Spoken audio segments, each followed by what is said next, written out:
우리 몸의 컨트롤 타워, 바로 신경계죠. 그런데 만약 이 중요한 곳에 문제가 생기면 의사들은 도대체 어떻게 알아챌까요? 마치 탐정처럼 단서를 찾아가는 그 정밀한 과정을 지금부터 저랑 같이 한번 따라가 보시죠.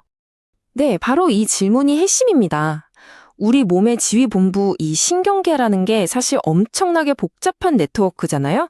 뇌, 척수, 그리고 온몸 구석구석 펴져 있는 신경들까지. 이걸 점검한다는 건 정말 수많은 단서 속에서 진짜 원인을 찾아내는 거나 마찬가지예요.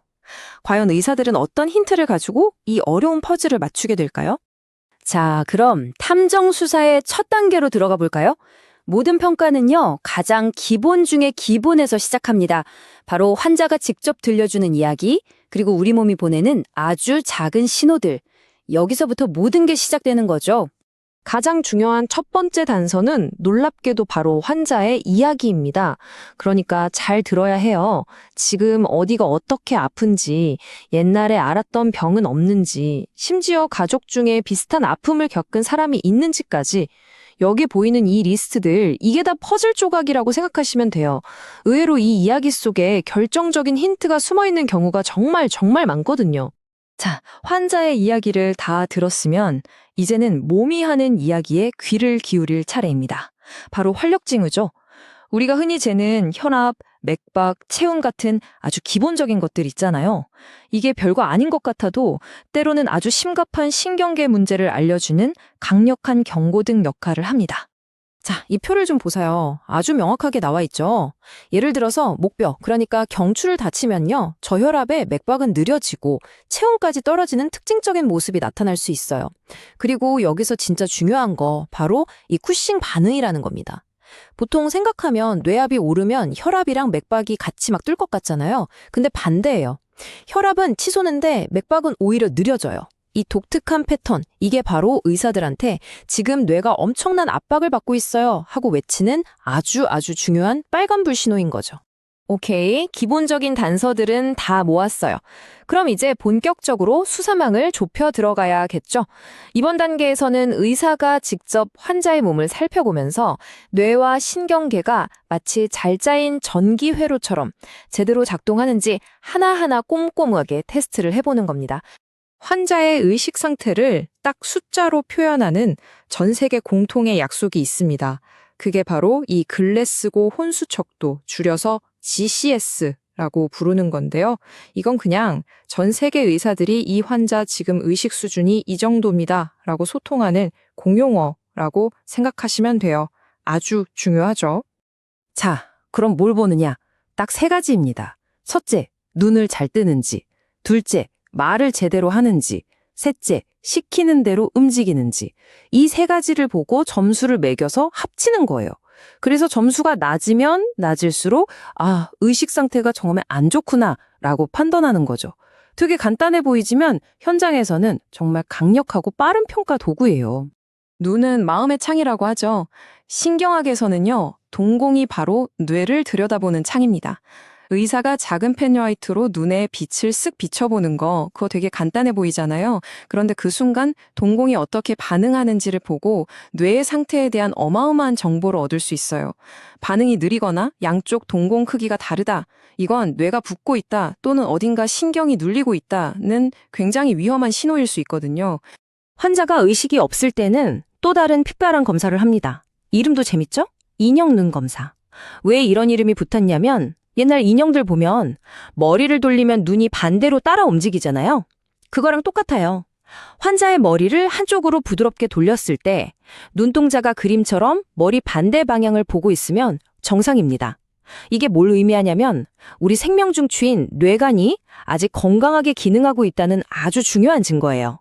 만약에 머리 돌리는 대로 눈이 그냥 따라온다면 그때는 뇌간 손상을 심각하게 생각해 봐야 합니다. 좋아요. 이제는 우리 몸의 움직임과 반응 속도를 체크해 볼 시간입니다. 운동신경이랑 반사신경이 제대로 살아있는지 한번 보자는 거죠.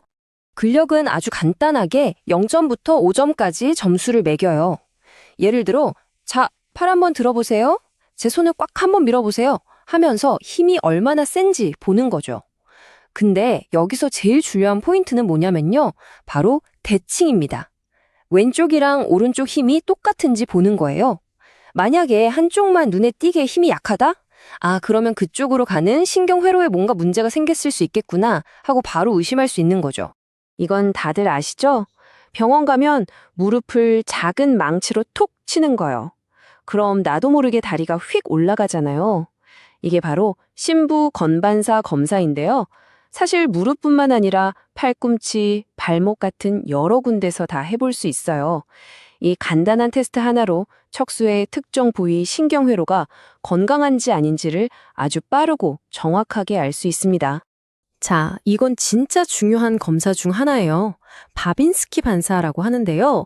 성인의 발바닥을 이렇게 쓱 긁으면 정상 반응은 발가락이 쫙 오므라드는 거예요.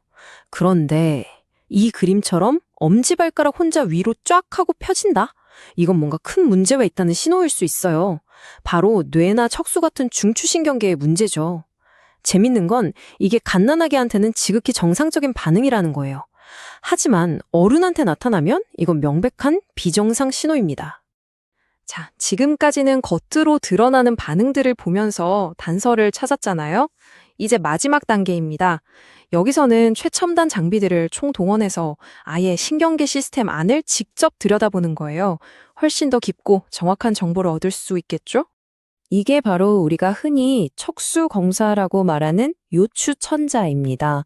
이름 때문에 좀 무섭게 들릴 수도 있는데 슬라이드에서 보시는 것처럼 등을 새우처럼 구부린 자세에서 허리뼈 사이에 아주 가느다란 바늘을 넣는 거예요. 뭘 하려고 하냐면 우리 뇌와 척수를 보호하면서 흐르고 있는 맑은 액체, 바로 뇌 척수액을 아주 조금만 뽑아서 검사하려는 거죠. 네, 이 그림을 보시면 이해가 빠르실 거예요. 가장 중요한 건 안전이겠죠? 그래서 실제 척수신경이 끝나는 지점보다 훨씬 아래쪽, 그러니까 안전한 공간인 허리뼈 3번과 4번 사이나 4번과 5번 사이로 바늘이 들어갑니다. 그래서 뇌척수액만 쏙 뽑아낼 수 있는 거죠. 이렇게 뽑아낸 뇌척수액, 이게 정말 어마어마한 정보들을 담고 있습니다. 이 표 좀 보세요. 이 액체 안에 백혈구 수치가 높다? 아하, 뭔가 세균 감염이 있겠구나. 단백질이 많으면 종양 같은 걸 의심해 볼 수 있고요. 또 신기하게 포도당이 떨어져 있어도 세균 감염을 의심해요. 세균이 포도당을 먹어치우거든요. 그리고 만약에 피가 섞여 나왔다? 이건 뭐 뇌 어딘가에서 피가 났다는 아주 직접적인 증거가 되는 거죠. 네, 액체를 분석하는 걸 넘어서 이제는 아예 우리 눈으로 직접 뇌의 구조를 확인하는 단계로 갑니다. 바로 영상검사의 시대가 열린 거죠. 가장 대표적인 두 가지를 보여드릴게요. 왼쪽에 있는 경동맥 도플러는요, 초음파로 뇌로 피를 보내는 목혈관을 보는 거예요. 비유하자면 뇌라는 집에 물을 공급하는 수도관이 괜찮은지 점검하는 거라고 할 수 있죠. 그리고 오른쪽의 뇌 CT는 엑스레이로 뇌의 구조를 직접 찍는 겁니다. 출혈이 있는지, 종양은 없는지, 집 자체에 문제가 없는지 확인하는 거죠. 자, 그런데 펫스캔은 차원이 좀 다릅니다. 한 단계 더 들어가는 거예요.